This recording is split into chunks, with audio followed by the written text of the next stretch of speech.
Mais un temps viendra où l'époux leur sera enlevé, et alors ils jeûneront. Alléluia, alléluia.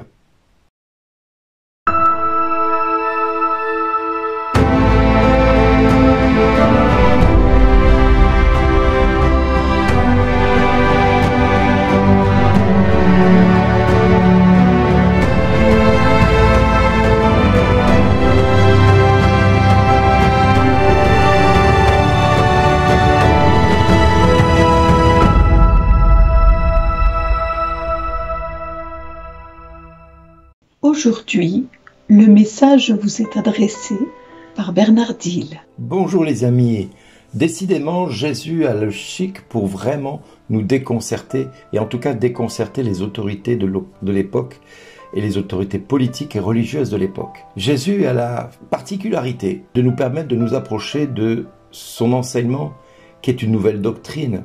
Il va l'enseigner avec autorité. Et ainsi que nous allons le voir dans tout l'évangile de Matthieu ou de Marc, eh bien nous allons voir que Jésus, à plusieurs reprises, va déconcerter son auditoire qui est en face de lui. Il va d'abord commencer par pardonner, puis guérir l'homme paralysé, ce qui aura la faculté de scandaliser les pharisiens qui sont autour de Jésus. Ensuite, il va aller choisir Matthieu, collecteur d'impôts. En plus, il va les manger chez lui. Et puis il va aller avec d'autres publicains et pécheurs, pendant que les pharisiens, eux, de leur côté, grimpent au mur et se demandent, mais pourquoi fait-il cela? Et ça viendra même jusqu'aux disciples de Jean le Baptiste, qui vont venir trouver Jésus et qui ne comprennent pas pourquoi lui et ses disciples ne jeûnent-ils pas. Parce que voilà, il se passe un événement avec Jésus. C'est qu'il y a les règles, et puis il y a lui, qui est le souverain, qui est le Seigneur de gloire. C'est lui qui est la parole vivante. Et quand les hommes ont institué des règles pour se rapprocher de Dieu, Dieu est présent en la personne de Jésus. A-t-il besoin de règles pour s'approcher de lui-même? A-t-il besoin de règles pour que ses disciples s'approchent de lui alors qu'ils mangent et dorment avec lui en permanence? J'ose dire, vont même aux toilettes ensemble à plusieurs reprises. Donc, on voit bien que Jésus est un homme parmi les autres hommes. Et comment se ferait-il que des règles instaurées par des hommes pendant des siècles précédents pour se rapprocher du dit bien-aimé et de l'époux seraient plus importants que celles que Jésus est en train de nous enseigner, c'est-à-dire le jeûne qui doit être vécu dans une circonstance bien particulière, c'est-à-dire quand l'époux n'est pas présent. Or, l'époux est avec eux, les disciples ont l'époux qui est avec eux. Et donc, ils ne peuvent faire pénitence, ils ne peuvent jeûner, ils ne peuvent être que dans la joie. Le jeûne est un moment où on fait pénitence parce que nous pensons que c'est un moyen pour contrôler et avoir la maîtrise de notre corps, de nos instincts basiques et primaires, et pour obtenir la liberté du cœur. Alors oui, le jeûne devient essentiel pour contribuer à acquérir je dirais, une vie dans l'esprit. Mais si l'époux est avec les disciples, pourquoi doivent-ils jeûner? Le bien-aimé est déjà à leur côté. Ils n'ont pas d'autres besoins. Ils n'ont pas besoin de faire plus pour être tout près de lui. Ou alors peut-être de dormir juste à côté de lui. Ou de manger à côté de lui. Mais c'est ce qu'ils font déjà. Donc ils n'ont pas besoin de jeûner pour se rapprocher de ce Dieu. Or, les Juifs, eux, sont vraiment dans la méconnaissance totale que Jésus est le bien-aimé, le Fils unique de Dieu, et encore moins le Messie.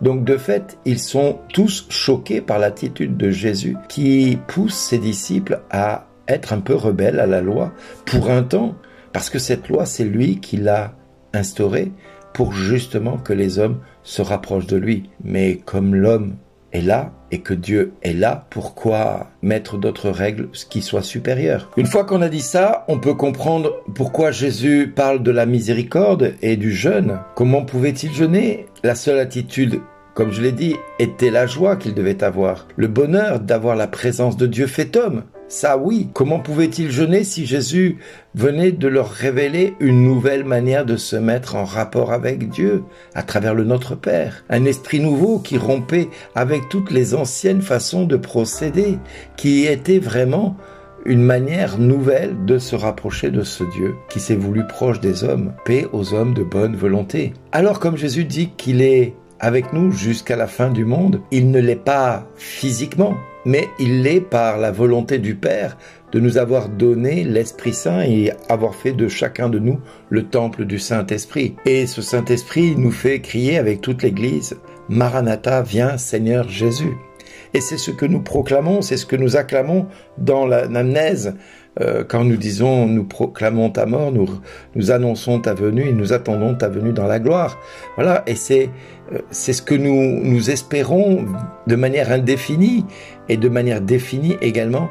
Nous espérons voir le retour du Seigneur rapidement parce que c'est ce que notre foi nous pousse à dire. Alors nous sommes dans l'attente et c'est bien pour cela que nous nous renouvelons chaque jour en demandant à l'Esprit de Dieu de nous permettre de nous détacher de la routine du quotidien à travers le jeûne, à travers la pénitence, que peut être le temps de la prière que nous offrons à Dieu, ce sacrifice de louange qui est des fois difficile à offrir à Dieu, mais qui est aussi important que le jeûne, et qui va nous permettre d'avoir la sanctification qui va venir jusqu'à nous. Alors peut-être que dans nos pleurs et dans notre jeûne, il n'y a pas d'autre désir que de nous rapprocher de ce Dieu fait homme, ce Christ qui s'est voulu plus proche de nous.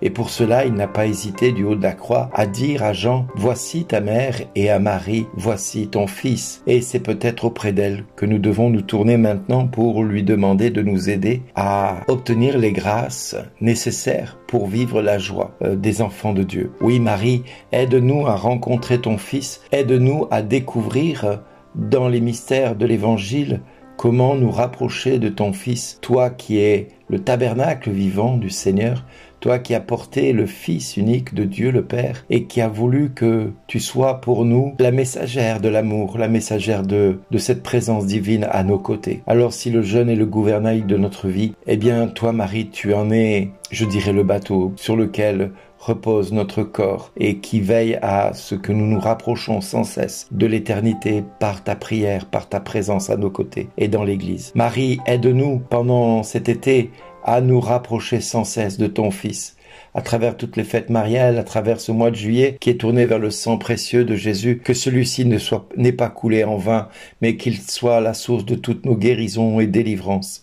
Oui, Jésus, nous te le demandons par la prière de Marie qui t'a demandé de changer l'eau en vin. Eh bien, Seigneur, viens changer nos larmes en sang précieux, viens changer nos larmes en source de miséricorde et de grâce reçue de toi et vécue et transmis par toi depuis la croix jusqu'à nous. Oui, Père, au nom de Jésus, je te prie pour tous ceux qui écoutent ces 7 minutes, qu'ils aient la grâce, dans leurs larmes comme dans leur joie, de pouvoir communier à la présence de ton Fils, à leur côté, grâce à l'Esprit Saint, dont tu as fait d'eux le temple. Alors Seigneur, viens parmi nous en ce jour, faire de nous des témoins de la puissance du Christ, de la puissance de toi, Père, de la puissance du Saint-Esprit, et que nous soyons des témoins vivants partout où nous sommes. Certes, nous avons aujourd'hui des cœurs qui ont besoin de recevoir une denrée périssable, mais celle-ci ne sert à rien si à côté nous laissons la parole de Dieu sans qu'elle porte du fruit dans nos vies. Viens, Seigneur Jésus, nous apporter cette parole